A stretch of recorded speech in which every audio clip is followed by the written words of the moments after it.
Welcome back to Travel to Learn. This is Beyond the Basics, and today we're talking ascents and descents. Let's get into it.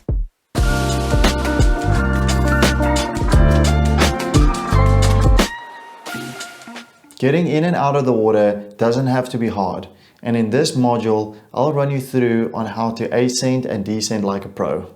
A descent is the process after you've entered the water that can get you from the top to the bottom. Not having a controlled descent can cause mask problems, it can cause equalization problems in your ears, it can cause you dropping onto the coral on the reef, being too heavy, damaging the environment around you, or going deeper than what you are supposed to. The steps to a descent is once you've entered the water, you've now done your entry, whether it's a backwards roll or a giant stride, or you've even walked in from the shore. You alongside your buddy are now going to do a quick 5-point check. After now keeping in mind that you've already done your weight check, you've already done your pre-dive check, you are now ready to just descend. So a final check to your buddy, you're going to give a signal to make sure that you're okay, signal over to your buddy. Then you're going to orientate yourself in the direction where you want to go, and from there ensure that you have swapped from your snorkel to your regulator. Then you also want to confirm that you have swapped on your computer, or if you're doing a timer for the dive, that you're now setting your timer. And then you want to lift up your BCD nice and high and start deflating the BCD. So at this point, it's important to remember to keep yourself vertical, because if you go into a horizontal position immediately, you're going to stay on the surface. Keep yourself in a vertical position, let all the air out in the BCD, breathe out everything, and now slowly start making your way down. As you start making your way down, make sure that you don't just go down all the way to the bottom. Going down at 2 or 3 meters, look where's your buddy, reorientate yourself if you are still going in the direction that you're supposed to. Check in with your buddy, everything is okay, equalize, clear your mask, and then proceed by going down a couple more meters. Go down about another 4 or 5 meters, repeating the process. Look at your buddy, find a reference, orientate yourself, make sure you're still going in the right direction, equalize, clear your mask, and then carry on descending. As you are now starting to get to about 5, 8, 10 meters, at this stage, if you are wearing a wetsuit, it is going to start compressing. As your wetsuit starts compressing, you are going to automatically start becoming heavier, and therefore now you need to start compensating by frequently adding small bursts of air as you're going down. What I like to do, once I hit about 5 to 8 meters, I now like to go into my skydive position. Go into your horizontal position, again, not just focusing on the descent, but focusing on your buddy, to make sure that both of you are going down at the same time. Should you or your buddy encounter an equalization problem, stop at that depth, rise half a meter to a meter, and stay there for a minute or two, while continuing to look at if your buddy is okay, orientating yourself to if you're still going in the right direction. If, for example, you're diving with a big dive group, don't worry about not being at the same depth as they are. As long as you can keep up with them, you can stay slightly above them for even up to 10 minutes, as long as you don't focus so much on equalizing that you don't look at where the group is, you don't orientate yourself either by drifting away, or the top current is slightly stronger than the bottom current. So always try and keep up with the group, or at least keeping a visual to orientate yourself. From there, once you slowly start approaching the bottom, now you want to make sure that you use the bottom as a reference. So as the bottom is approaching closer, you want to make sure that you start adding a bit more air into the BCD. And before you hit the bottom, you want to take a nice deep breath in. Just wait 1 or 2 seconds, wait for you to rise. This is now where the buoyancy ties in. And as soon as you rise, then breathe out, come back down again, and now you are neutral. From there, make sure your buddy is still with you, and then you start exploring the reef or the area or the dive site. Here are some of my tips and tricks that I've learned over the years that can help control your descent better.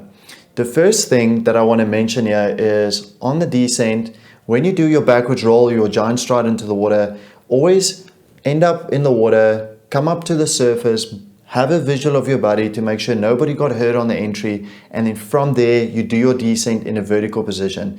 Never find yourself swimming down to try and rush to keep up with the dive guide or to get down to the bottom the fastest, and that's mainly for 2 reasons. First, you won't have a visual of your buddy, and second, you won't have time to properly equalize, which can result in a blocked ear or even potentially hurting your ear itself. If you find yourself in an uncontrolled descent, this is what I would recommend. The first thing that you want to try and do is stop the descent. What I do is I kick first. So I try and kick until I get into a stationary position. And as I'm in a stationary position while still kicking, I then compensate by using my BCD. So the first thing I want to do is stop myself by kicking. So using my fins to kick in a vertical position. Once I slowly start kicking and I see that I'm stationed in one area, then I want to start adding a bit of air into my BCD until I get to a point where my finning or my kicking is actually slowing down. That means then I have neutral buoyancy at that level. But now you probably find yourself that you have gone too deep. So now you have to make your way back up again. So now you can either just use a normal ascent by either using your breathing or just gently kicking yourself up. But now keeping in mind that as you're going up, you now need to frequently release air in the BCD that you've added in at that depth. The best way to practice a safe descent in the beginning is to make use of either a visual reference or physically holding on to a line or a rope, depending on the situation. So if you, for example, are diving from the shore, I would practice a controlled descent by swimming myself out just a little bit over the slope so that I have about an 8 or 10 meter descent to practice. And then I'll use the bottom as a reference to make sure that as I'm getting closer to the bottom, I can actually slow my descent down by frequently adding air into the BCD, adjusting my breathing, and control my descent by using my breath to see that as soon as I get close to the bottom, I can actually stop myself. If you're going down into a bit of a deeper dive side or more of like a drift dive situation, the dive guide will most likely have a reel in his hand with a line that goes up to the top. I would physically make use of that line. That line is your friend, and that is a really good reference point. That will, however, not slow your descent down, but at least it gives you some point of reference of showing you how fast you are descending or how fast you are ascending, and then you can compensate and adjust according to these tips. It is now time for you and your dive buddy to start your ascent.